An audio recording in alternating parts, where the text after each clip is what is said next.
Комиссия очень позитивно относилась к нашему проекту. Наш проект энергично был поддержан главой Республики Якутия Егором Афанасьевичем, за что ему большое спасибо.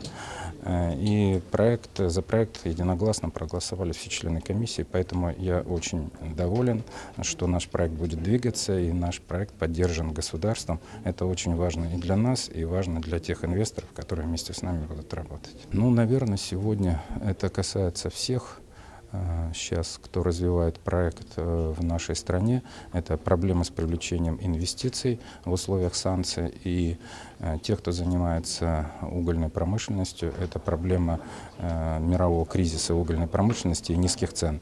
Конечно, эта проблема объективная, они существуют, поэтому-то в этот тяжелый период так и важна нам поддержка государства, поддержка главы республики, участие государства в нашем проекте.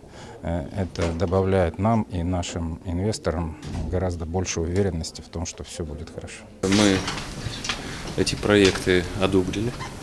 Мы будем их вносить дальше на рассмотрение правительства, но комиссия сегодня приняла решение одобрить проекты. Вообще-то мы выносили на заседание комиссии 3 территории опережающего развития, 2 в Хабаровском крае, 1 на Камчатке.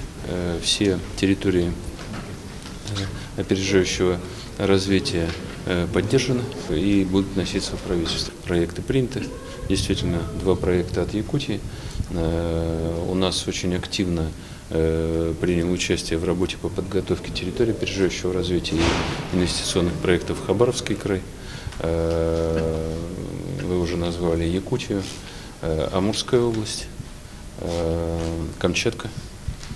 Другим территориям надо потихонечку догонять, но работа начата, и сегодня очень важный день, потому что мы от подготовки законодательства, нормативной базы, от выработки критериев перешли к конкретной работе по созданию, собственно, центров нового развития на Дальнем Востоке. Будут развиваться предприятия, связанные с добычей угля, с металлургией, с добычей золота, с логистикой. Очень широкий спектр различных предприятий. Это будут новые центры развития, которые позволят людям лучше жить, создавать новые рабочие места. Сами по себе те 7 проектов, которые были сегодня рассмотрены, являются проектами-лидерами. Напомню, они были рассмотрены из состава 39 проектов. Всего было заявлено инвесторам Минвосток развития 39 проектов на 1,5 триллиона рублей частных инвестиций. Из них те проекты, которые дают больше добавленной стоимости, больше налогов, больше рабочих мест. Именно те проекты с самыми высокими показателями были отобраны в первую очередь. И кроме того, это и проекты, готовые к реализации. Готовые к реализации не на словах, а подготовлена проектно-сметная документация, есть заключение глав госэкспертизы на ту инфраструктуру, которая нужна этим проектам. Следовательно, в условиях, когда правительство принимает решение, и, я напомню, у нас выделены деньги на то, чтобы эти проекты поддержать, нет никаких препятствий для того, чтобы это начать делать уже в 2015 году. На первом месте это ГОК Инаглинский. По показателям эффективности он лучший из всех проектов.